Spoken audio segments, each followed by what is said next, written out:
Welcome again to RAINmaker Accelerator 2022. This is the spring edition, week 4, Kickstart your online presence. Before we get to the presenters, just a few logistical items. This is being recorded, so just know that that is happening. All of our main sessions are recorded.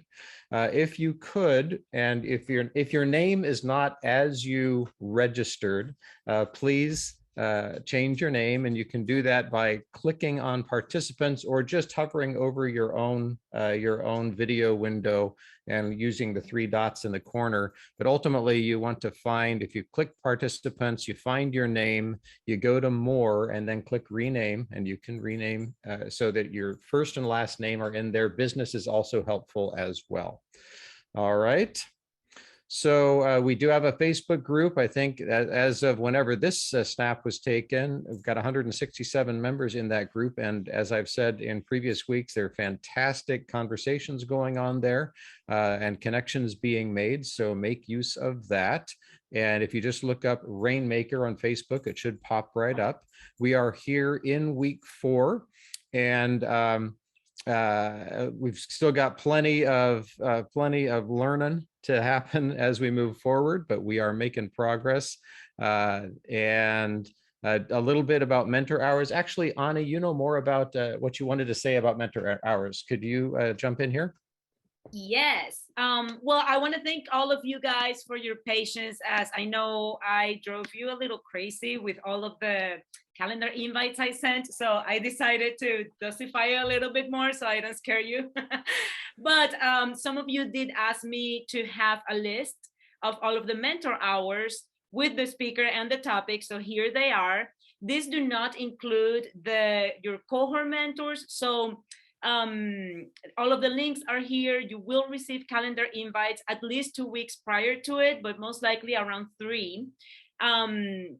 And unless you guys are okay with me just sending them all at once, but just know that that's happening. You don't have to go to all of them. The requirement to receive the certificate of completion is to go to at least 5, or watch a recording if you're not able to attend, and send 3 takeaways. We sent out a link to a sheet if you wanted to work on groups that have a similar industry for, your ideal customer and all those kind of things, the marketing framework. And as long as you guys do that, then we could work on getting you a mentor to answer your questions, give you feedback on what you're working on. The time zone for this is Pacific time. I forget, we have people here from different time zones. So yes, it is Pacific time. And that's it. Goodbye. All right, thank you. Thank you. We do want to acknowledge our funder for this program. The RAINmaker Accelerator is funded by the Economic Development Administration. And of course, we have matching funds that come from many of the communities that you are part of. So we thank all of you as well. These include these cities, 18 cities now, which is marvelous. And I think we've got one more that we're going to be adding, actually a couple more that we're going to be adding very soon. We've got 4 counties that we serve, multiple federal agencies, nonprofit foundations, organizations and foundations. So a broad base of support for our work, which it makes us feel good. We're proud of the work we do and really excited that all of these different entities find it valuable as well. Our agenda for today, we're in the midst of the welcome. Then we'll go into our speakers here in just a couple minutes. We will have a breakout session. There's a possibility at the end, like we did last week, kind of depending on the timing. We'll see if maybe we stick to more Q&A if that seems to be going really well. But we'll make that decision when we get there. And then we intend to close the main session at 10:30. But for those of you who stuck around last week, we did have a good 15-20 minutes of additional conversation after that. So if you have time and want to stick around afterwards, you are more than welcome. So with that, I'm going to have Ani once again jump in and introduce our presenters for the day. Thank you, everybody, for being here. All right, so I have the pleasure to introduce you to Lili Salazar and Tori Cox. I met Lili years ago when we started working with Spanish-speaking business owners to deliver more information about going online when the pandemic and all the lockdowns began. She is a DACA recipient, and she's very passionate about helping people that are or have been in a similar situation. And she builds websites and systems to improve all of that. And I met Tori because of Lili. They actually work together. They both handle different platforms as far as website design goes, so that they complement each other in a very interesting way. Tori did have a background, or does have a background, in accounting. So, and then she started developing websites about 6 years ago. But what I think is interesting about Tori, and this is something that you guys might want to take into account when you think about your raindrops time, is that she can give you more insight on the numbers aspect of your online efforts. And with that, I really want to thank them for being here today and, you know, being adaptable to the changes that we have had. And I hope you all really enjoyed this session. We walked through it prior to this, and I think it's going to be really good. So you guys take it away. All right, let me put ourselves up here. Okay, and then do person interview. There we go. All right. Okay, can everybody see it? I'm assuming we're good. Yeah. Yeah. All right. So this is Kickstart Your Online Presence, Grow Your Business with MVPs. If you don't know what an MVP is, don't worry, we will get there. This is our agenda. Lili and I like to know what's going on in presentations. So it's a little bit about us, then a little bit about why an online presence matters. Oh, wait, Lili, this is yours, right? You go. Yeah, hello everyone. So I'm Lili, and yeah, we'll just cover a little bit about us. Which, thank you, Ani, for the introduction. We'll talk about online 101, why online presence matters. And this does not just have to do with your website, it's your overall online presence. So just be open to that. That can mean several things. So we'll talk about that. Yeah. Next, we'll talk ROI and MVPs, how creating an online presence can grow with you. And we'll talk about those terms and what they mean, and more into detail about the MVP. What does it mean to have a minimal viable product, and what are the essentials for an online presence? Hey, as Ani mentioned, Lili Salazar, I do design websites. I started working with WordPress, and now I focus. I'm a Square Online solutions partner, and like some tech and some software. Then I am Tori Cox. As Ani mentioned, I have an accounting background that was, I graduated from college at like 21, and I couldn't figure out what I wanted to do. I knew I wanted to be in business, but accounting just seemed like the only thing that would actually help, which it turns out it totally did. I've been designing websites, only websites, for like 8 years now, or 6 years now. I've been working for myself for 9, and accounting is one of those things that just comes in all the time. Also, what just drew on the screen? Like, can you see that? Yep. Okay. Well, I've never seen it do that before, but we will move on. So all right. So our experience between us, we have 10 years of web design. We've literally made at least 300 websites in Squarespace, WordPress, or Square. And we have made multiple 100,000, like 6-figure a year websites. Now, I want to put on there too that having a 6-figure website is one of those things that people put out there all the time, is like, oh, this is like the goal. When I say a 6-figure website, I mean, this is a website that I built for a client that they are e-commerce. Like, this is, their sales come exactly through their website. And it's very easy to see, like, oh, look, the website processed like this much in payments. That does not mean, though, that some of you might not have, if you have a 6-figure business, you might have a website that is driving that same thing. You just can't see it the same way. And it's like that for a lot of different businesses. If you have a brick and mortar and your website drives traffic, if your website gets people to come through the door, you won't be able to attribute it the same way. Same if you have services that have to be sold away from your website. I've had clients where, they have to sell to like school districts, and they go old school with like POs and stuff, and that'll be in here too. But that said, Lili and I have worked with a lot of different kinds of businesses, a lot of different people, and everything we put into this presentation is really about how can we help you no matter what level you are, no matter what industry. This is the kind of stuff that always applies. Oh. Yeah, and then We will start with the online presence, why it matters.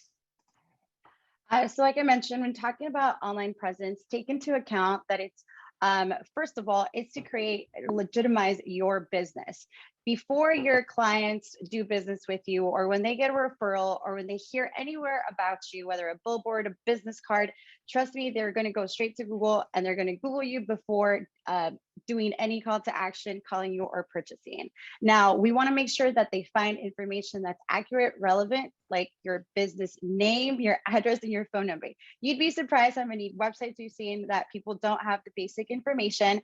And from, taking like Google's consideration into SEO results, that stuff really matters. Whether you put in suite, SUITE, in one address and STE in a different one, that is two different addresses. So really take into consideration the details of when you build consistency and create that legitimacy for your business. We also want to take into consideration what information are they going to find when they do look you up? Are they going to find a link to a Facebook that's been 10 years old and you do nothing with? Are they going to find a broken link or the button that doesn't work? We want to make sure that the information that they find is obviously your business and your information, but also that it's working and it's a true reflection of your current offer and how you talk to your audience. Also, the opportunity that you have. So we mentioned online presence in general. So that can be your Instagram, that can be your Linktree, that can be your Google My Business profile. You do not necessarily need to create a website, especially if you're starting out, because you want to test out different ways to reach and connect with your audience before you kind of start the process of creating a website. I don't know about you, but a lot of my clients, it's very daunting process. It can take months, sometimes years, to really decide what kind of design or what do I want it to look like. But honestly, if you have, we've talked about in the past weeks, week one, clear offer, customer journey stuff on there, you can include that in other ways, not just your website. So we want to make sure that you take advantage of those opportunities, which we'll discuss a little bit further too. Yeah. So bottom line, if you aren't online, you're probably missing out on customers and opportunities. We all know this. We've all tried to go to a restaurant and we couldn't find their location or their hours or their menu. We've all tried to look up a store or like something that somebody said, hey, you should check this out. And no matter how we spelled the name, we couldn't find it. Like, we do not want you to be those people that can't be found. All right. Now talking about a little bit about your website traffic and how your people find essentially your website or any of your links, but this one specifically for websites. So we kind of liked to organize it in 3 different traffic sources, I guess: direct traffic, organic search, and paid traffic.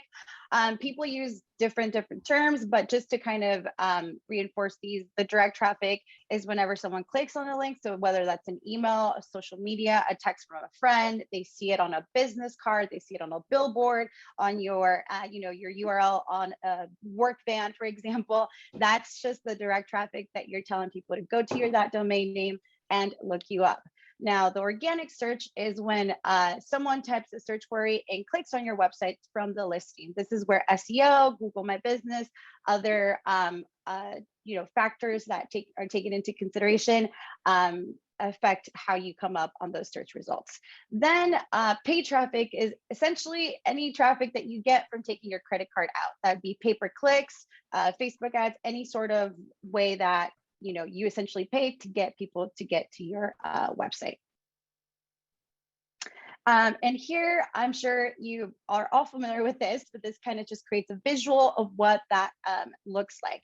So at the top, you see that's the search word, phrase, or question, and that is called sometimes the search query. But then you see right under there, the text ads sometimes have a little like money icon on them, and those are paid. So essentially from like a Google AdWords or Smart Campaign ads, anything that you pay to get on the top. But once those funds run out, then you don't no longer show up on the top right there with it says AD for an advertisement. Then below that, you'll see that that's the organic or results, or what people call sometimes an affected by SEO, or search engine optimization. but that's right below. And then on the right, you'll see the Google My Business profile.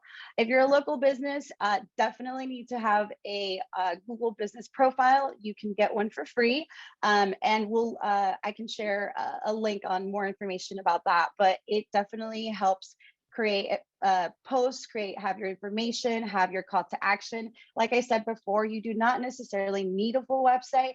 I tell people, if you're a local business, you'll get more benefit out of creating posts and creating content on your Google My Business profile and making sure that all your information there is up to date, because those come up directly on Google search. They don't have to leave Google search to find that information. So, and there's a lot of tools. It's always updating. They come up with, for example, creating a post for events, creating posts for products, creating posts for online ordering integrations. So it's a very robust and free tool for your business. So definitely see how your business listing comes up related to Google My Business profile. So bottom line, there's lots of ways to get traffic to your website, but what happens once they're actually on the page? Now, when we say on the page, that is a lot of the time a website, but it could be your link tree, it could be your Google My Business. Like, what happens once they get to you? Oh, we go. Okay, so how to make an impact with your website. Like we said, I don't know how many of you might sound like you, but this is what we often find with businesses we are working with. A lot of businesses wait to launch or to even start thinking about their website, or are focused on the redesign aspect until they have, for example, a professional logo. You can go on Canva and have anything to put your business name and create a simple logo, for example. Or sometimes they wait until you are happy with your brand or the colors or any of that stuff. And a lot of times they also wait until they have professional photos. And a lot of us have smartphones that can take really good pictures. And again, that's usually what stops a lot of businesses from either creating a website, or it just seems so daunting to get started. And my favorite, or the biggest one I would say for a lot of businesses, is the copywriting, or the text that goes into your website. A lot of us have a hard time. How do I communicate what I offer? What about my headline? How do I talk about myself, or while also taking consideration my audience? So all of these things, honestly, you can start a website with just some simple, basic, what we'll cover as an MVP. But these, I don't know how many of you guys have been in this spot before, and sometimes it takes months or years before you even tackle what your website or what your online presence says. And we don't want that to stop you. So we'll go ahead and show you some examples at the end of what we mean by that. So this is a totally made up number, 4,380 hours. That's how much time business owners usually procrastinate and worry about their content before they actually do it. Now, I said this is non-scientific. However, Lily and I have worked with people for a very long time, and this is like 6 months. And that is totally normal for people to come to us like 3 months after they've started to do a project, like thinking about doing a project, and then they take like 3 months more to send us their about page. So it's very, very normal to be worried and to procrastinate and to like set these really high expectations for your content, and that's what we want to encourage you not to do. So all right. Having that said, we want to make sure that you have a good return on investment, whether that's time, money, and energy. We want to focus on that instead of the perfect website.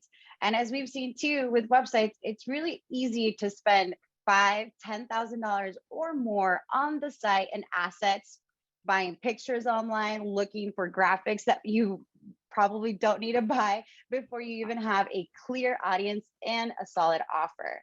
Instead of trying to build your ideal website the first time, we recommend starting where you are at and building what we call an MVP. So MVP is the online presence that grows with you. So basically an MVP stands for minimum viable product. It's a thing that I heard in business school all the time. But for when it comes to an online presence, what we really mean is what's the biggest impact we can make with as little work as possible? And I mean that in all honesty, you know. So somebody mentioned, which on the chat, that we should mention what a link tree is. So that is, you know, when you're on somebody's Instagram page, which you might not ever go to, but if you do go to somebody's Instagram page, a lot of the time when you click like, oh, link in bio, it has like a photo at the top, and then it has just a bunch of buttons.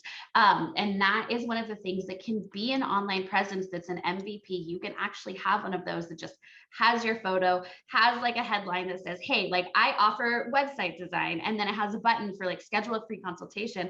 And that can be a really big impact without even having to have a whole website. So that's an example of what a minimum viable product is, but really the idea is just thinking like, how can we get what we need in front of our potential customers as quick as possible? All right, here we go. Right. Okay, so we're talking now of the details of what goes into this minimal viable product. We want to start with the essential business information. We want to make sure that any information, like I mentioned before, that has been published online is accurate, your hours, location, and contact information. We also want to make sure you have a clear offer. Thinking back to the first 2 weeks, right? The first week of the marketing framework that we've covered before. What is your offer? And we want to make sure that your website clearly states that. We also want to consider the customer journey. We want to focus on a clear target audience, which includes the customer persona, which Jill covered in week 2, and also a clear call to action for this audience. Another thing for this minimum viable product are trust factors. That can be anything from reviews, testimonials, any facts and figures, the percentage of websites visitors an SEO company has increased for a brand, or the number of, the revenue that you've helped a business grow, things that are actual like facts and figures, anything that can quantify, or your years of experience, for example, or the number of clients you've helped, like we've mentioned in our presentation, and also any other social proof, like logos of brands you've worked with. Maybe you've been featured in your local newspaper, or maybe you support your local school. You want to make sure that you can include those things, which we call trust factors, to help legitimize your brand and create this minimum viable product. Right. So then where to start and what can wait. So this is where Lily and I did a lot of conversation on this. And really we have it broken down into kind of 2 different categories. So there's a big difference in strategy for a business that like has funding, or if you're an existing business that's already running, and a new business that you're starting that actually needs to pay your bills now. Lily and I have both been the new business that needs to pay your bills, and your strategy then just has to be different. One of the examples I like to give my clients is I have a friend, not Lily, I have another friend that is also a web designer, but she was able to focus because she had income from another place. She was able to focus for 2 years, literally 2 years, on just growing her SEO, like really just getting to the top of Google for a bunch of like search results. And now she's making money from it. But for those 2 years, she didn't make like anything. And that's the kind of thing that you have to keep in mind, that the advice that you might be getting from people might be from people who have those 2 years. And if you're not somebody who can go 2 years without cash flow from your business, you really need to keep that in mind when you're thinking about strategy, because some things are long-term games and some things are short-term games. And you're not going to have time to do both in our experience. No. So if you don't have a website, so this is the kind of stuff that you want to do ASAP, even if you don't have a website. If you are a new business, you want to secure your domain name. That is because if you do have a business that starts to get any kind of traction, somebody might steal it from you. I have had it happen to clients. You do not want to wait. They cost like $10 a year. You can buy them on Google Domains or Namecheap or GoDaddy for all I care, but pay somebody to make sure that your business name or your domain name is yours. Then you also want to secure your social media handles. So go on to Facebook, Twitter, Instagram, wherever you think that you're going to want to go. Even if you don't necessarily think you're going to be active on those social media, you want to make sure that you have it so that people can't go and pose as you. Because again, sometimes people will do that. Now, People sometimes won't believe me on that, but I've literally had both of these things happen to clients of mine. So, so don't put them off. Then you want to do publish your contact information. So if that's just a Google My Business, if that's just having, putting something in your Instagram, you want something out there online that says, hey, if somebody's Googling you, they can find you and they can actually contact you in some way. Then if you're a brick and mortar, you want to claim your business listing. Lily knows more about this than I do, but when you have that Google listing, you have to go in and say, yes, this is my address. And then they send you a postcard and it can turn into like a whole thing. And you want to get that done as soon as possible. Now, what can usually wait for Lily? Yeah. So here are some things that can usually wait. You do not need this to create a minimum viable product. So for example, your professional email, a Gmail will do just fine. I recommend Gmail over other like Hotmail, Yahoo, just from my personal experience. It's pretty reliable. Then also any social media activity. So again, I think somebody commented here as well. Usually be like about what are some social media where your presence is a must, like Instagram, Facebook, Pinterest. That has to do with who your audience is. And we'll have a Q&A towards the end of our presentation too, because we want to be able to, also get the input and see kind of, where are people getting the most exposure for that specific target audience they're trying to reach. That's what we mean by social media. We're trying to be everywhere. You will burn out most likely, and your message might be diluted. So we want to make sure our efforts are in the right social media channels. We're not social media experts. I don't claim to be, but definitely there's some things that we can just, ideas we can bounce off for the Q&A session. Also, you do not need a full website. What we mean by that, sometimes a landing page with these sections will suffice. You do not need to have, a blog post, all of that to get your simple landing page going. And a lot of think of the perfect website or the visionary, adding like lead magnets and things like that. We do not need that to create something that works and has all of this, the basic information for your business. Any paid traffic, a lot of people think about, oh, what about a Google Ads? What about SEO? That conversation, I think, happens once you have a minimum viable product and then are able to use how it's going, or how, for example, if you want to change the headline or change the call to action and do those things to kind of test out different things before you actually invest in paid traffic. Because if these things like your offer and your clear audience aren't solidified or aren't clearly stated in your website, the chances of that traffic that you're paying for to convert are going to be lower than actually testing different things, on your website. For example, on my own website, so when I started designing websites, I would start designing websites for any business that needed a website. Now I actually just have kind of like a simple banner on my website, uniwebdigital.com, but now I'm focused on food-based business. So my headline would be websites for food-based businesses, and then I'll put like a Square Online certified logo, for example. As you can see, that's how my own website has evolved. So now I'm kind of focusing more on my clear headline, clear offer, clear audience, and the chances of me actually converting those clients are a lot more than just creating websites for small businesses. You'll notice the difference in that. And so before I pay any traffic for that, I want to make sure that my, what I'm actually testing out to define those important details are on my website. And has Pallavi mentioned, it says it's an ongoing process, and it is. I've redesigned 2 or 3 times for the same client with a different pricing structure, with a membership instead of a one-time payment. So it's an ongoing process. So thank you for pointing that out.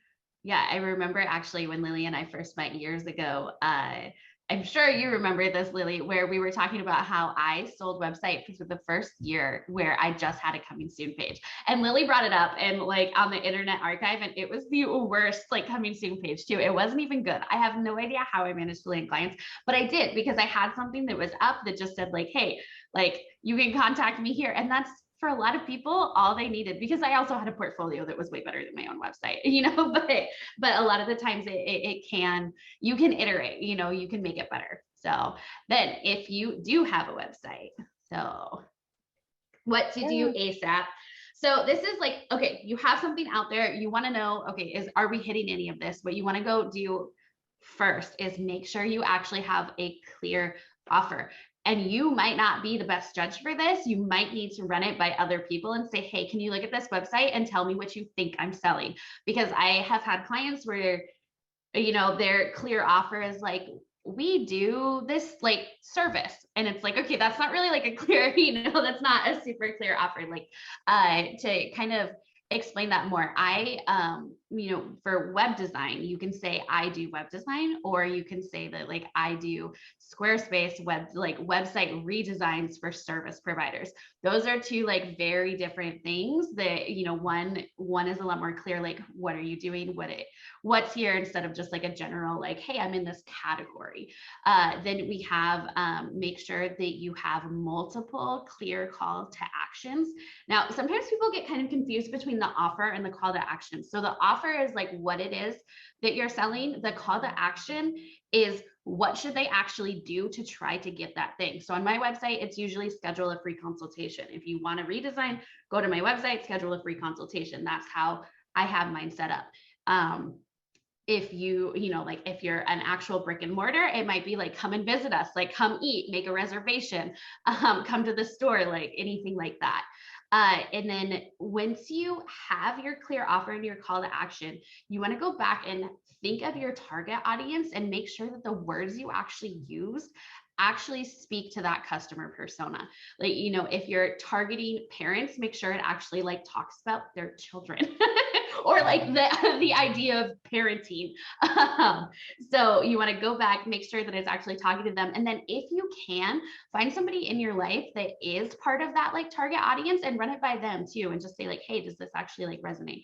Then once you have that, you want to add in the social proof that we talked about before, those like trust factors of testimonials, like logos of past clients, reviews from people who have been in, you know, and reviews can be like product reviews. They can be reviews of an actual service. There's all kinds of different kinds of social proof that you can have, but you want to put something on there. Now, a lot of the time, this is one of those times where perfectionism will come in and my clients will be like, oh, well, I don't have like 5 really good testimonials. And you can have one really good testimonial from somebody who's willing to give you their photo and use their name. And that does way more for you than 5 like blank testimonials, because some people do actually try to fake those, which Lili and I would both highly recommend you do not do. Oh, then what can usually wait? And again, for reiteration, these are things that usually can wait. A lot of people get stuck on the part, you know, like I mentioned, but we'll just talk about these points again. Just to reiterate, starting a blog. If you don't have 3 SEO optimized blog posts or things that people will actually read or will click on, then don't worry about a blog yet. Sometimes people are like, oh, I need a blog, but they haven't written any content. And who's going to write this content? How are they going to, you know, decide what the heading is? You're thinking about writing content for a blog before writing stuff that's actually on your website, right? We do not want to get focus on that and let that stop us from having a good, like a starting MVP website. We don't want to focus or get too caught up with fancy custom design. We want to be unique, but we want to make sure that we focus on the message first. A pretty design can't make up for a poorly written website. And I'm sure from my experience, I've seen both. I've seen an awesome design website with copy that's just like, what are they selling? And then I've seen great copy with design that I'm like, I can't read the color because the font doesn't match, or this, it's like using like a neon yellow color or something that isn't really easy on the eyes. But honestly, do not get too caught up with a custom design. Like I said, it's an ever evolving process, but we want to make sure we focus on the message first. Like I said, the paid traffic, again, we don't want to focus on that until we have actual sales funnel. For example, a website, something that's a lead generation, and how we're going to follow up, or what that call to action will lead the client to, and then to connect with you and hopefully do business with you. Again, to read the software integration, I love software because it can make your operations run smooth For example, Calendly, we love, Tori and I are both huge advocates of it to help us manage our workflow and our client meetings.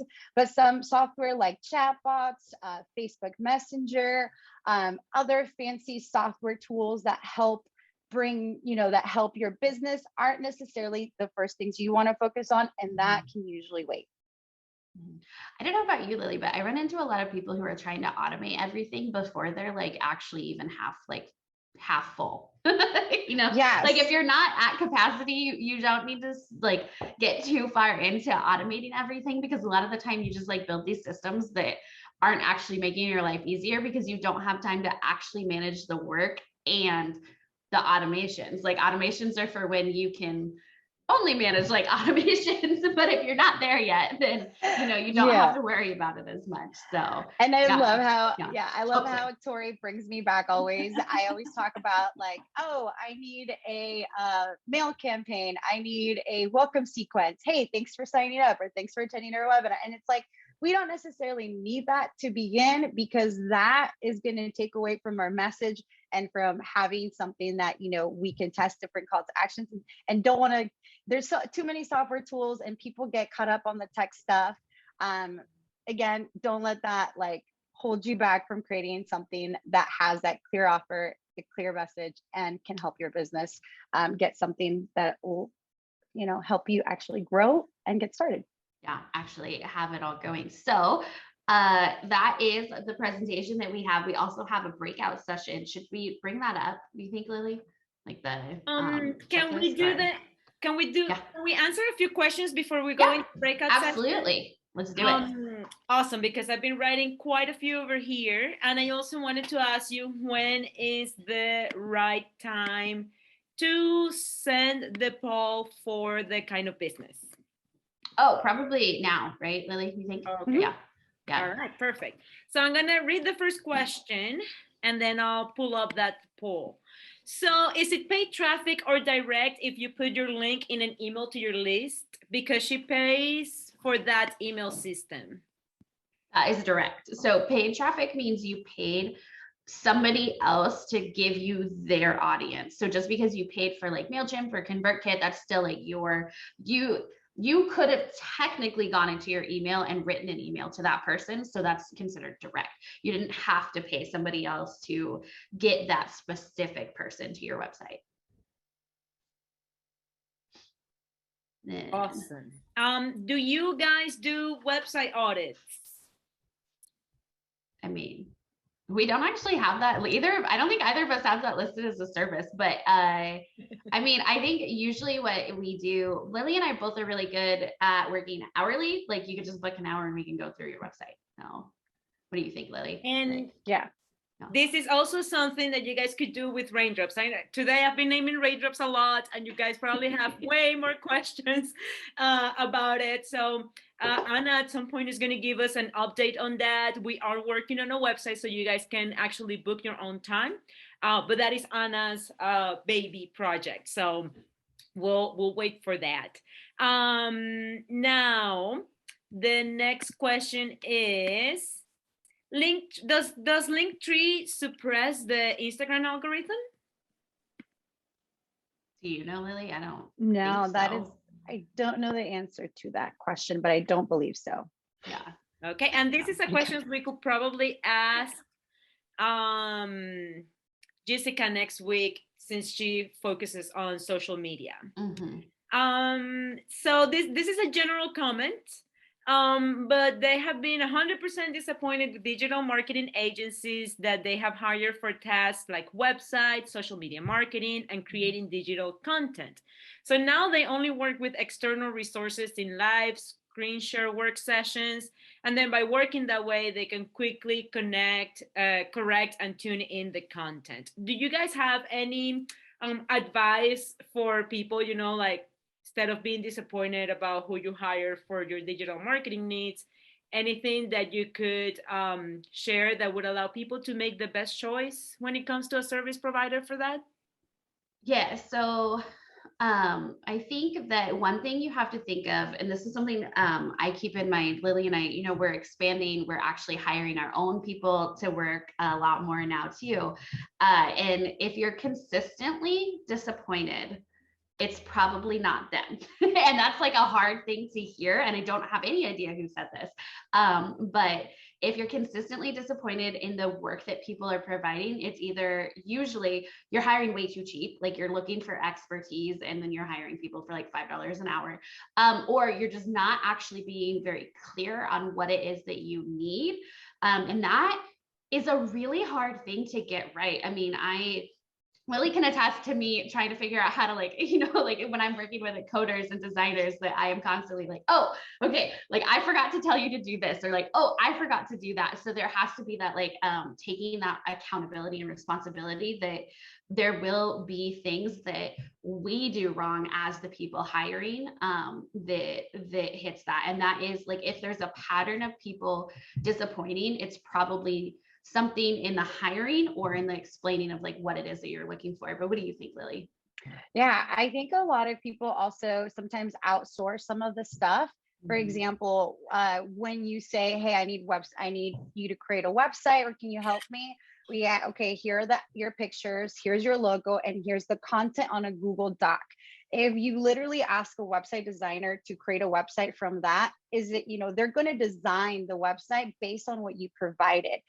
And then that is like, the message, all that stuff. Obviously, we can give you some pointers, but essentially it's up to you to come up, to really go through that strategic process of like, having these things, or even, and how I've also heard of people having this kind of pain point is when they pay, a copywriter $2,000-$3,000, for example, which you do not need if you're, as a small business starting out, but people pay that, go through that process, and then later realize that their website isn't, how should I say that, they're not really happy with the audience that they're reaching, and they want to pivot. So they have to pay another content writer all over again, because they realize that, hey, maybe I don't really like working with this industry, or maybe the way that I'm talking about my business isn't necessarily what I'm actually providing.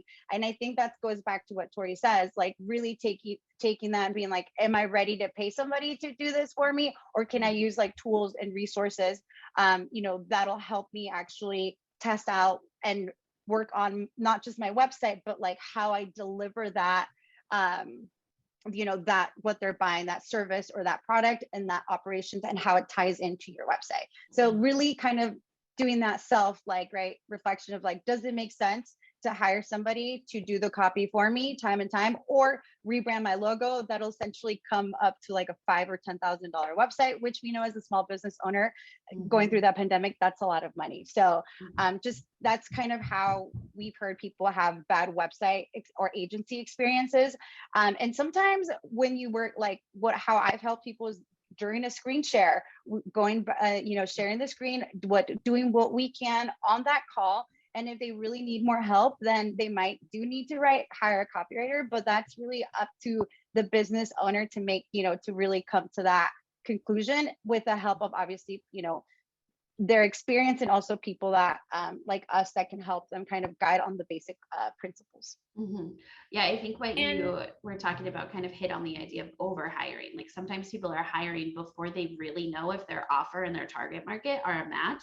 And that's just a real great way to waste money. Can you guys stop sharing your screen so that we can actually see you? Thank you. We can absolutely do that. There we go. So on that line of paying, overpaying, and all of that, we've had a few questions. So what should a person realistically pay for a website, or how much, like, especially if it's a reliable website consultant? I was gonna say that's a good poll question too, because I'd be curious how much people have paid for their website. I've seen numbers from $1,000 to $10,000, and they don't look that different. And and the website visitors don't know if it's WordPress or Squarespace, or they don't really care at the end of the day when they get to it. And there you go, or $100. There you go, from $100 to Well, and I think that's where scope for a website really matters. Not all websites are the same. Like, what if you have a super high-end professional one-page website might actually be more expensive than a very simple 5-page website. Especially if you the one pager is on WordPress and the 5-pager is on Square or Squarespace. So there will be a wide range, and that's because there's a wide range of expectations and scope for that too. Like, I don't do actual graphic design. Like, I'll design it in Squarespace, but I don't go in and Photoshop a ton of graphics. Things like that add up to a lot of time, as Lili and I both know. And a lot of the time when you're the client looking at it, you can't tell the difference between different portfolios. You won't be able to look at it and say, oh, this is expensive. So yeah. What did I say that sounds like soap? I have no Scope of work. Scope. There we go. Yeah, scope of work. Sorry. Yeah. So Excellent. just what exactly are you purchasing? That's the scope of work. All right. Let's see another one.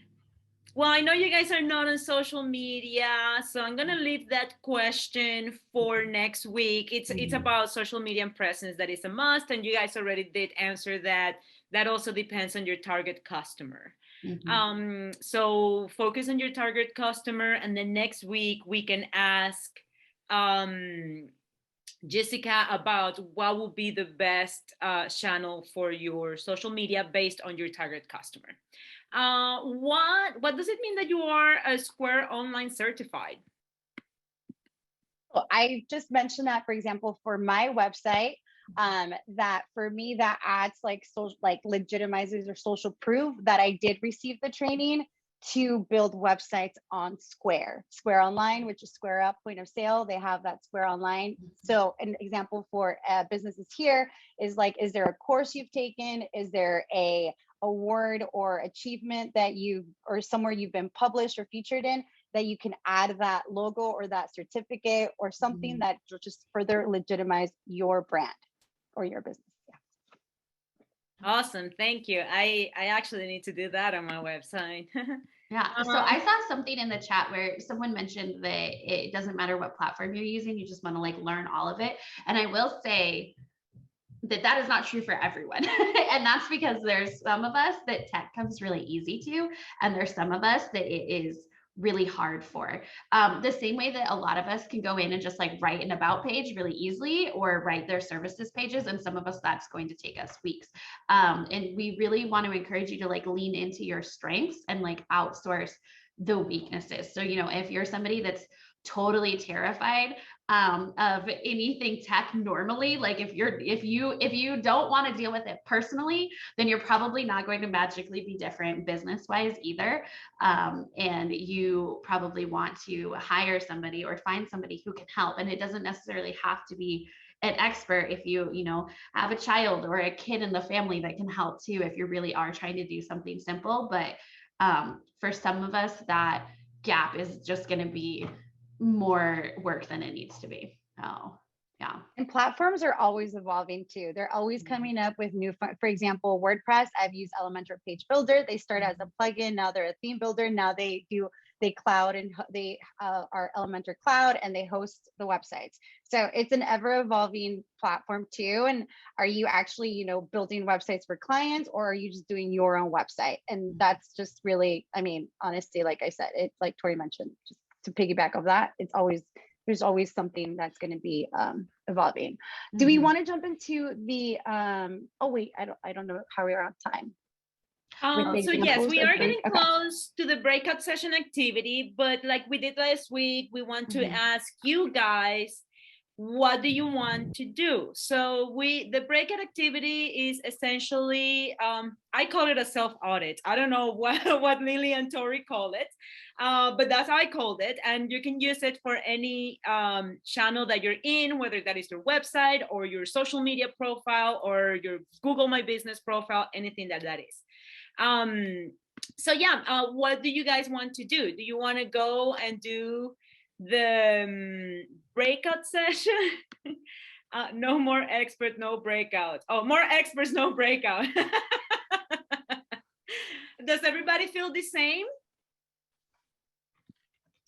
Ah, that's very interesting. I am very curious actually to know if you guys, I'll ask this when we're shaping the other programs, but I have a question I need to write down. All right, so some people want to do the breakout.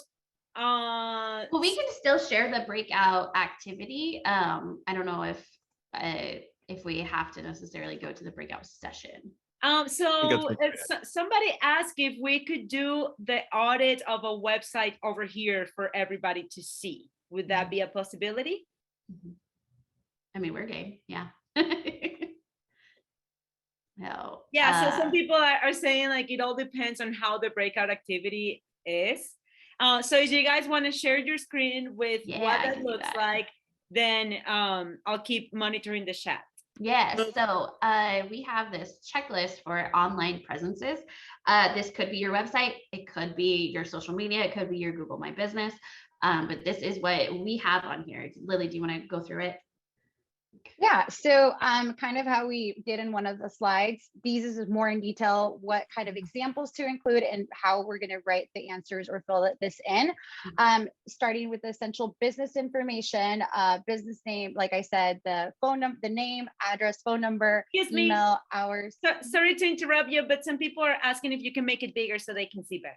And I'm going to share the link over here. Okay, how's that? Okay. Great. And we want to make sure, like I said, the social media directory links, for example, if you are a contractor and you're on Angie's List, Home Advisor, having a backlink to that where people can further look you up and maybe there's more testimonials, there's more things, include your CCB, include your, things like that, for example. We want to make sure that, and then that they're the correct links too. Sometimes the handles change, or sometimes you change your username and you forget to update that on your website. Let's do a test and making sure that all of those links to social media or directory links are working. Next, we want to make sure that we have a clear offer. Remember from week 1, the foundational message, we can always use that. I or we solve your PWS by, I don't remember exactly. I had it in my notes, but sorry, I couldn't pull them up. But the solution, or there you go, your unique value proposition. Yeah. And then it could also be just this, if you're a food-based business, your menu, if you provide specific services, service provider, service listing, or e-commerce, your product listing. Next, we want to make sure the clear to action. Choose one primary action that you want your website visitors to take. Could be calling your phone number, click to call. We've seen it before, just your phone number, submit contact form. The button can be like, request estimate, contact us now. You can have different variations, but just a clear call to action. If you're brick and mortar, get directions, that could be one. Or if you are like a consultant or professional services, schedule a call. We recommend Calendly, like we mentioned. Next, a clear target audience. We want to make sure you take into consideration your customer persona. And Jill from week 2 did a great job on going over that. Again, like Tori mentioned, using words that your customers are familiar with. A tip that I give the clients I work with is look up the reviews of your competitors. Look up on Google My Business how they're saying, I was happy with X, Y, and Z. It's how the customers talk about the services or products that they're receiving that'll also help you use some of that word and messaging into your own website. And then, like we said, a social proof. This can be reviews, client testimonials. It's great if you can include a picture if possible.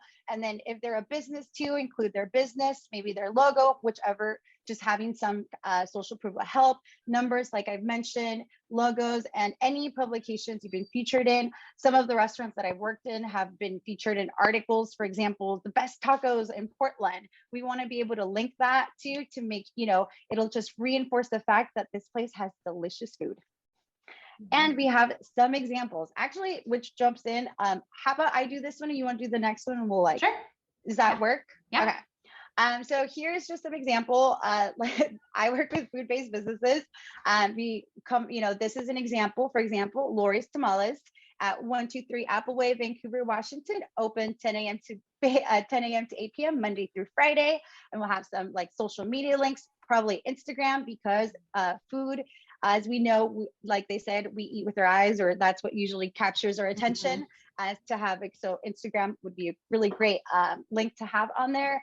Our offer would be delicious homemade tamales for busy parents, so you and your family can eat healthy tonight. We want to make sure we have on our menu what we offer: chicken, tamales, pork, or vegetarian, and you get the option of green or red sauce. The call to action will be order your dinner online, or just order online. You can play with that and see how you see that affect your numbers and your sales. And who is our target audience? Tying it back to the headline, it is for busy, overworked parents that don't have time or want to cook dinner late at night. Social proof, here's a great testimonial: consistently great tamales with the perfect balance of masa and filling, plus fast and friendly service. It's the perfect spot. Order your plate and take a dozen home for your fridge or freezer. So as you can see, just having these basic items, we can create a Square Online site, and you can start taking orders today. Yeah. So then for service businesses, we wanted to do an example for that too. So that could be like Lori's copywriting. We're very original with our names. And for this one, it's probably going to be an email and maybe like social media, because you're not going to necessarily have an actual brick and mortar location, and that's okay because you still have contact information. So then you want to still have like a clear headline, so fast and effective copywriting for overworked software as a service companies, and then what you actually do. So like services, it can be kind of vague, like landing pages, welcome emails, sales funnels, because that is more than saying like brochures or, things like that. Like you're still being specific as to what it is that you do. And when people are hiring for a service, they typically have something like that in mind, like a lot of the time people are not hiring just a website designer. A lot of the time they already think they know what platform they want. They're looking for a platform. Like if you're hiring an attorney, you're hiring an attorney for a thing. Like you're not just hiring a lawyer, you're hiring a lawyer to fix your problem. So especially for service-based businesses, you want to make sure that you're actually specifically saying you help with that specific thing. Then you want to have a clear call to action. If you are a service business and you're not at capacity, I highly, highly, highly recommend you to schedule a free consultation. You don't have to, but I've seen it do wonders for people. And we do recommend calendly.com. We can send links to that, but that is something that is just great for scheduling. But it could just be as simple as like, here's your actual phone number. If you're not a millennial and don't like it, don't mind when people just randomly call you. You could do a contact form. But again, I would still do a free consultation for most services. Then you want to look at your target audience, and that's the software as a service companies that do not have the bandwidth to write their own copy or to hire a full-time employee for copy. Now, if you have software as a service companies as like your target audience, you probably actually would want to make it a Calendly, because those are people who are like scheduled and they're like in tech and they're doing that. Now, if your service was like in-home care for people who are over the age of like 75, you might want to just have a phone number, so you want to like keep your target audience in mind for that stuff too. And then for social proof, it could just be as simple as like, here's people we've written for, and then showing their logos. And the logos, you want to either go for like recognition, so like things that people will recognize, or if they just like actually look like really good logos. So, which not all of us will have things that's like, oh, these are big companies that everybody knows. But if you have some clients that actually look like they have some like professional logos that catch the eye, then that also can hit that point for you. So. All right, now into our e-commerce business example. Where for having the business name, we're going to use Lori's Paint Night Extravaganza Kits. What do we do? We'll tell you more about it. Our offer is enjoy paint night in the comfort of your own home. Alcohol and strangers not included. Each kit includes one canvas, one paint kit, one brush kit, and you'll get this really cute card that has a QR code to a video tutorial, so you know exactly how to get started on your paint night. The call to action for here will be order your kit now. So as soon as they click that, maybe we'll have an example of the picture that they want to draw, or like the video that will link them to on how to actually follow, something like that. I mean, I have I have a 4-year-old, and honestly, I can't draw to save my life. So what do? On YouTube, I tell her, which one do you want to draw today? We click on a video, and at the end of the day, we both have 2 really cool drawings on how we came up with this, because I definitely need help. So for this, when we order your kit now, as an example for a call to action. And our target audience here is the audience is burnt out, introverted millennials that just want to create a cool painting, but don't want to leave the comfort of their own home and talk to strangers. The social proof, this awesome extravaganza paint night kit has been featured in Forbes. You can find us on Elle, Cosmo, Vogue, and actually in an article in Refinery 29. So this is just, we had a lot of fun coming up with these examples. And as entrepreneurs, I mean, we're like, what can we do? How can we, make sure that we can do? I mean, these are examples that you can see how they're very different and also very unique, because the messaging is short, it's clear, and it's to the point. So I hope that these kind of helped. One thing I want to point out too is that, like, if you're listening, this one you probably heard more of, because we're like laughing about it. We're talking about like alcohol and strangers. And that's something to keep in mind, is that when you have really good copy, it'll probably turn some people off. Like this one mentions alcohol, and there are going to be people who are like, oh, I don't like this because you mentioned alcohol. But if that's not your demographic, that's okay. And same the other way, if you're going for people who are like totally sober, like you can still have things that would turn something off. So it's okay to have language that might be semi-controversial, not like, I feel like there's a difference between some kinds of controversial things, but that, like adding that personality can help. And a lot of the time my clients will be really worried that like it's too much personality and it's going to scare people away. But you only want to worry about scaring your target audience away. If it brings in your target audience, then it's okay. It's okay to scare off people who aren't part of your target audience anyway, because they're not going to be buying. So yeah.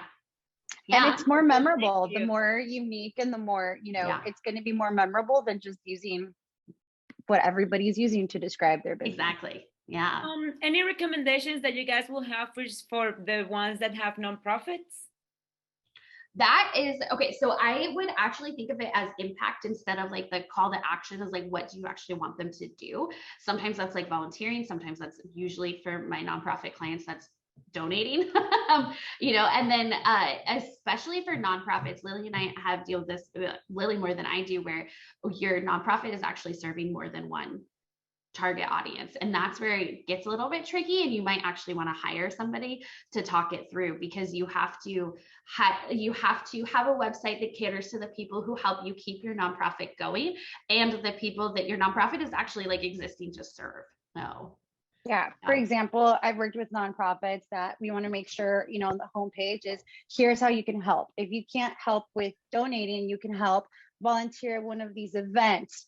Write this, this is the most recent campaign that, what's it called? Like I can't think of the word, but like a voter, or like sending an email to official representative. Here's how you can help, or show up for, this rally that we have going on next month. Or there's just putting kind of different ways that people can support your nonprofit.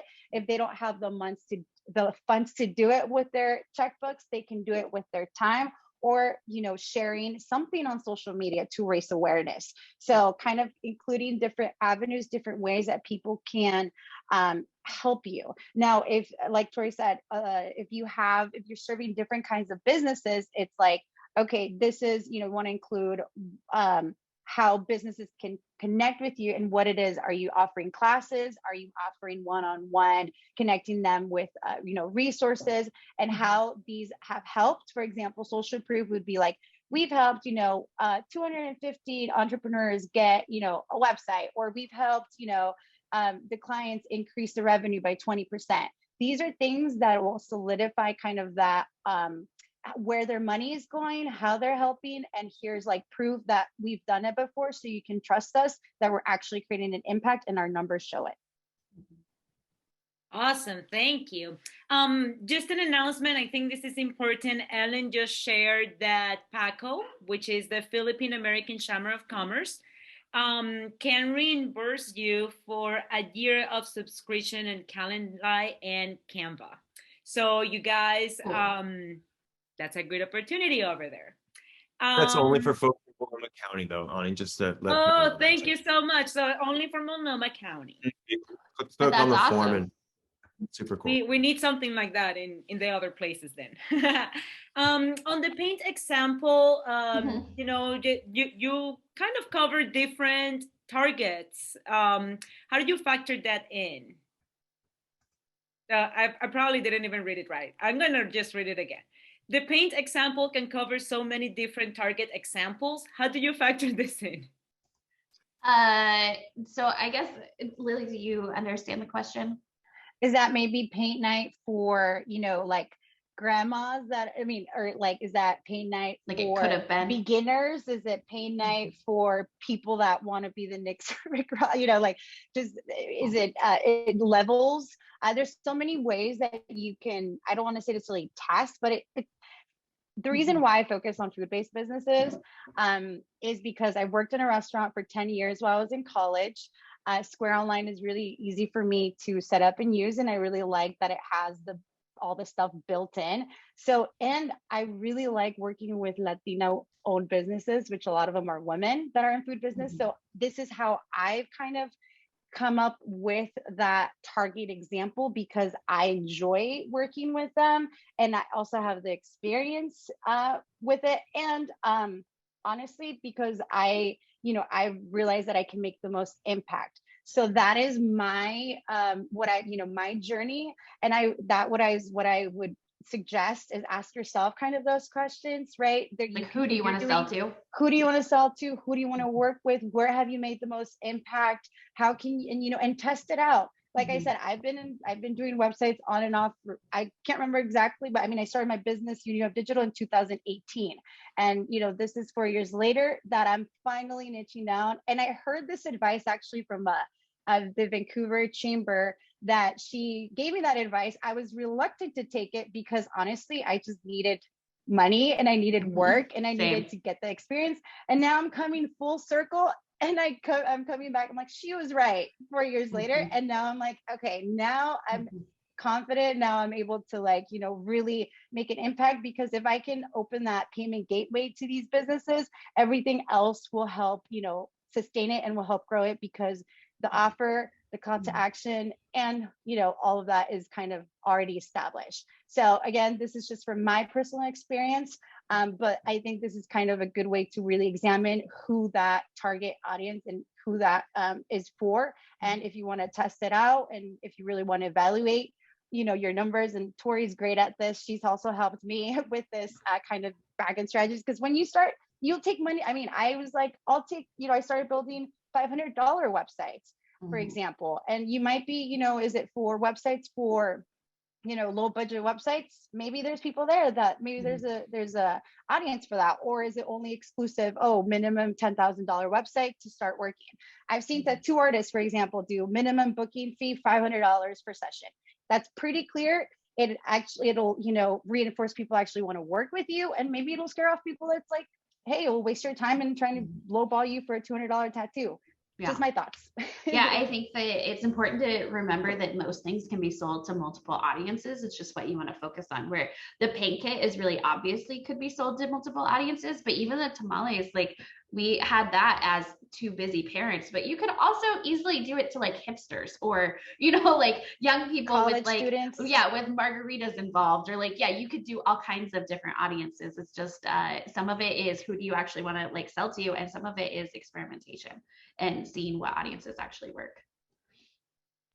Awesome. Thank you, guys. So there's an initiative that started on the chat. Just wanted to let you guys know that some people are sharing their websites there so that you can all give each other feedback. So that's something to keep in mind if you guys are wanting to do that among participants. Just drop it on the chat, and then that way you can all connect. We can also start a thread on the Facebook group. so that you guys list there and give each other feedback. Ani? Yes. Could I jump in? Tasev did have his hand up. Tasev, did you still have a question for us, or did it get covered? Thank you. If people want to hear about Clear Offer, you mentioned it in your presentation and said that it was linked to tying in the marketing framework. And so my question is the Clear Offer multi over time drip the people visiting you become aware of your Clear Offer and they're tracking on your Clear Offer over time? Or is it more, we offer painting class for people who don't drink type of one hit Clear Offer, and then you just hammer that all the time? Or is it sort of holistic and it's just something that you're clear on in a lot of detail? Yes, so typically it's the clear on in a lot of detail, but one thing that you can do is think of it as this is the way that you're selling the thing that your offer, and you can actually have multiple like marketing channels. This is where it gets really complicated and a lot of you won't be ready for this, but if you have a service that you think you can sell to multiple audiences, you can actually have like a, like landscaping services for businesses, like commercial areas versus landscaping for like residentials. And then you can talk to that specific person about their specific needs because they won't be the same. But you do want it to be really, really clear from the immediate, like loading your website, what kind of stuff you do. Because if you aren't clear, like people don't even know like what industry you're in. If there's not enough indication that you might be able to solve the problem that they're there to have solved, they're just probably going to leave and go to somebody else. So you do want it to be pretty clear. Thank you, Tori. So there is a question that's come up a couple times. Is there a checklist? I would encourage everybody, and tell me if I'm wrong, Tori or Lili, I would encourage them to utilize the document that you're providing. And I would like to take just 2 minutes here and help everybody save the document to your own either Google folder or your computer. So if Nate, or it's been shared a couple times, if somebody could share that link right now, then I'm going to go ahead and share my screen so that you can see how to save this, just in case it's not clear for everybody. So if you have a Google account, it's going to look something like this. It'll come up. It's actually going to come up looking like this. If you go to File, you can't actually, I can't go in here and change anything because it's view only, right? So rather than request edit access, which we don't want you, editing the template here, if you go to File and make a copy, this is going to drop this into your My Drive. You can click on this and find another folder, but you can do that later too. And then just hit make a copy, and then it'll exist in your Google Drive. If instead, need to make a new share here. If instead you do not have a Google account, then it's going to look like this. If you go to File, I can't make a copy because I don't have a Google account, but I can download it as a Word document or a rich text document, so you can download it to your computer and use it from there. So I just wanted to make sure that everybody had access to this and can get their own copy for your own use. But this is an excellent step through assessment tools. So use this. Thank you, Robert. All right. So do you guys have any recommendations for a platform for product-based businesses? Yes, so that really depends on what you're selling and what kind of functionality you need. That's one of the reasons that we didn't really get into platforms, because it is so use case specific. Like I do Squarespace, and if you have like I sell this thing and I will ship it to you to this place in America, it's totally fine. Like it works. If you get more complicated than that, it might not work anymore. Squarespace is a very like, either it does what you want it to do or it doesn't. Whereas Square has like a bunch of different things, but they seem to be like they're like perfect for restaurants or perfect for certain things too. But I don't think Square's one flexible as Shopify either, right? No, yeah. So Yeah. Square, for example, curbside ordering, self-serve ordering, like, delivery integration with Grubhub, and like this is why we mean it's industry specific. That if you depending on what you're selling, are you selling a subscription? Are you selling a digital product? Are you dealing, and for example, does it integrate with what you ship with? Shopify has a bunch of built-in integrations that's why it might be better fit than Squarespace.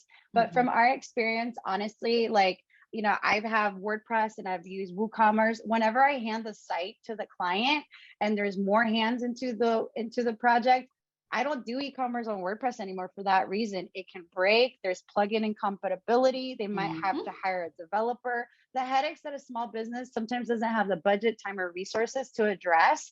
And so that's why we feel like it's full transparency. Like, what is more important to you? Is it the logistics, with the software integration, or is it is it that you just want to make sure that all of your orders come in one dashboard?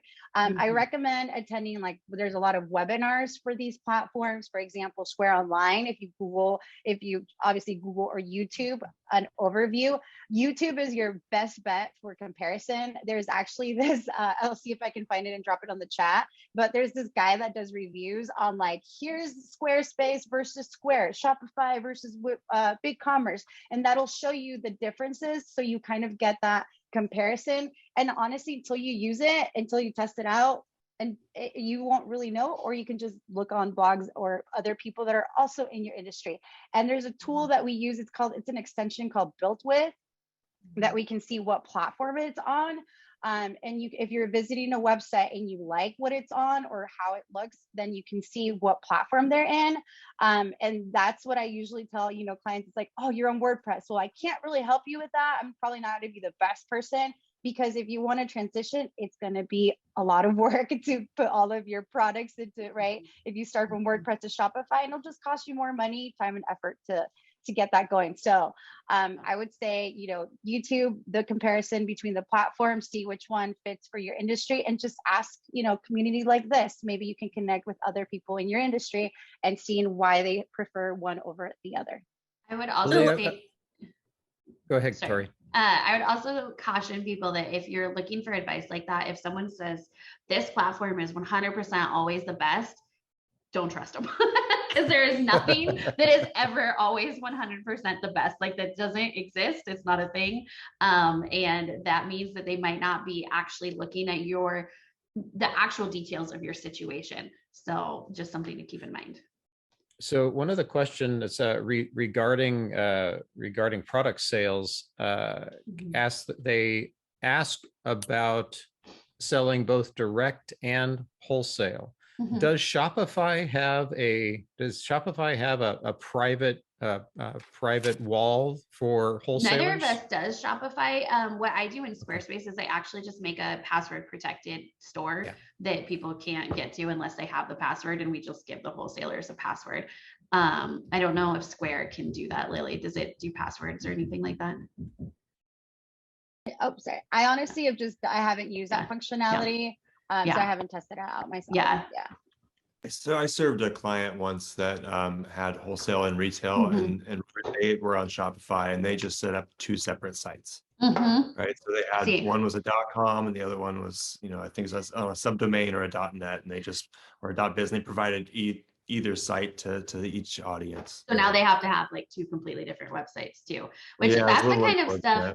Yeah, that's the kind of stuff that it's like, oh, Shopify might like give you all these cool features, but like also now you have to have two different websites, where Squarespace is like real simple. It doesn't always do the like complex things people want, but also like I could just duplicate your store and put a password on it, and it takes like 20 seconds. So that's the kind of stuff you have to go through. Shopify seems to be really good for people with lots of inventory management. Yes. I've heard that's where Shopify really shines. So for clothes retailers and other things. Yeah.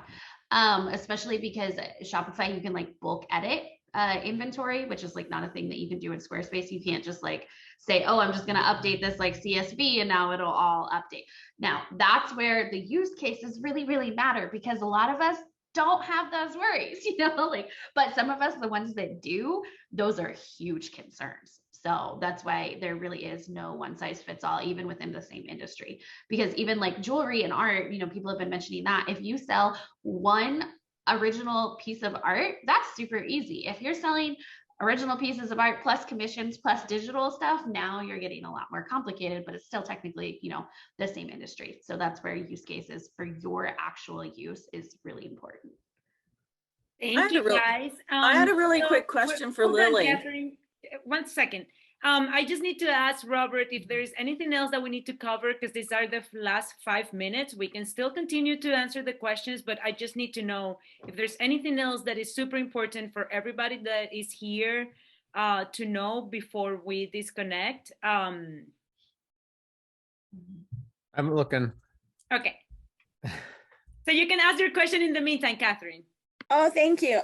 Just really quick, Lili, you mentioned a platform like Spotify versus BigCommerce. It was something called Go or Gulp or something with that you can actually look at the different sites and analyze. Oh, Shopify? No, the YouTube. No, like with a G. Like, built with. Built with? Yes. Built with. And okay, is that .com? Okay. Where you can go and look at what people are using for their platforms and kind of analyze them? It's a Chrome extension. It's a Chrome extension. Mm-hmm. Oh, okay. Maybe I'm not looking at the right one. Because you were talking about like comparisons, like for a website. Let's explain that a little bit more for the whole Chrome extension. Like we're walking through the web stores. Yeah, it's a good platform if you're researching, what to do. Should I use Spotify or Audible? Should I use this or this? When you're looking to see what people did, All right, thanks. Yeah. Okay, go ahead, Lili. Go ahead. No, I was just going to say, I don't know if it's worth, like, we have a mentor hours, right? That we can kind of screen share and go in more detail. Yeah, I think that'll be best to make sure to make use of the time. Thank you, Lili. Thank you for your question. Perfect. All right, so in these last just few minutes, I'm not even going to share the screen. We'll send out a little 2-minute video from our keynote speaker, our graduation speaker, who is Krista Nair. She's fantastic. So we'll send some information out on her. We will also send information out on the pitch. So there is a pitch competition associated with this program. For those of you who've done this previously, our pitch competition is going to be a little bit different this time. It's not just pitching your business. This is a marketing accelerator, right? And as a marketing accelerator, the goal is for you to have a better understanding of how to market, who to market to.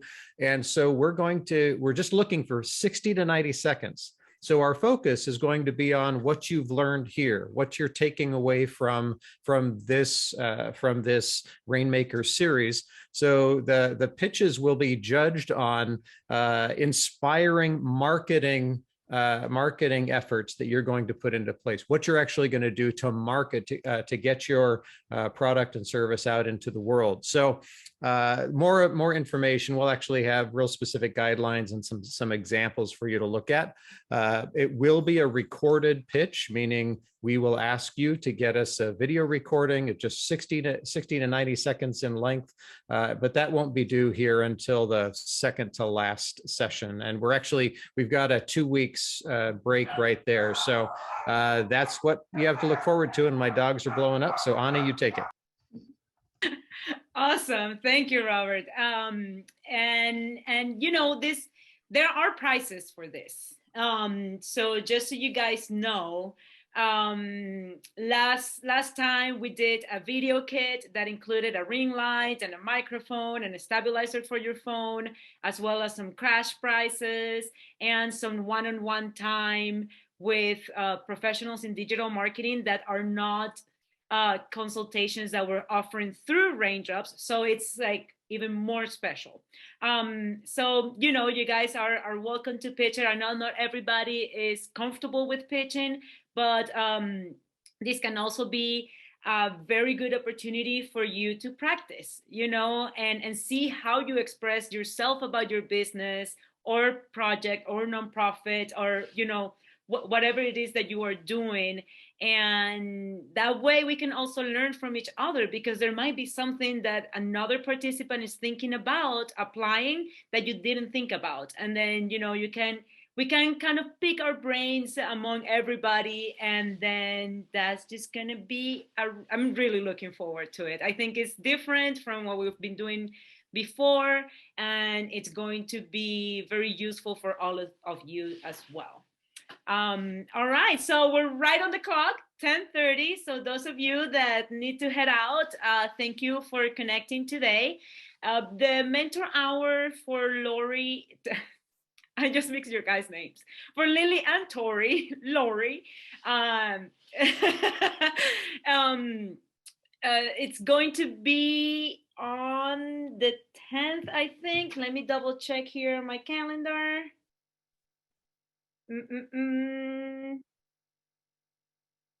Oh my gosh, where is it? The 5th? Yes, it is on Thursday, May 5th at 10 in the morning. Okay, so that week we're gonna have a few mentor hours, because no, never mind, it's just that mentor hour, and then we're covering social media. So we'll be giving you guys information as we approach each session and as we approach graduation, and we look forward to growing. And is that Pacific Standard Time at 10? Yes. We're based, most of us are based in Oregon. So yes, all the times, I didn't really think about that. So I'm gonna check on how I've been sending you guys the timing, because that might be generating a few cross misinformation. So yeah. Goodbye, everybody. Thank you. A lot of questions about how to sign up for the mentor or for the Raindrops program, right? Everyone seems to know that that's going to be coming in next week, right? Next week or two, we're getting a website where people can sign up and register. All right, so you guys got it. Next week, it's going to be pretty easy. You guys are going to be able to book your own time, choose the providers you want to work with, the topic that you want to do. Please be mindful of timing. This is not forever. This is not, the service providers are not going to wait until next year to be able to book time with you. So ideally, book your time before we end the program. It doesn't matter if you're going to end up meeting with them in July, but at least do that booking, because those are funds that we want to be able to use, and we want you guys to get as much help as you can. But these are, if you're not going to use them, then we can direct them to someone else, essentially. So take this opportunity, think about it, think what you want to get out of it, and yeah. So the link is not ready yet. We're working on that website. We're fine-tuning some details, and it's the deadline is next week. We're going to be able to launch that, and we will let you know 100%. You're not going to miss it. So yeah. Oh, the raffle, Anna. No, we said we're gonna do the Ellen Jean hours next week, raffle. Okay, good. I completely forgot about that. So, all right, excellent. And next week we are going to raffle some time with Jessica as well. I didn't talk to Tori and Lili about today. I'm going to have a conversation with them and Anna to see about that. Lili and Tori are working with us as our mentors that you're going to be able to do one-on-one advising with. What we are trying to do with these raffles on the main sessions is to give you something that you cannot get through the Raindrops program. So these are usually, more specific, more time, more of an outcome for you guys to cover something that you want to, that you wouldn't be able to do through Raindrops. So that's the idea, is to give you something that is special and useful, of course.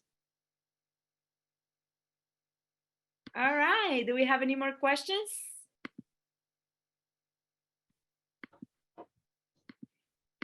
Okay, well, I'm gonna stop the recording.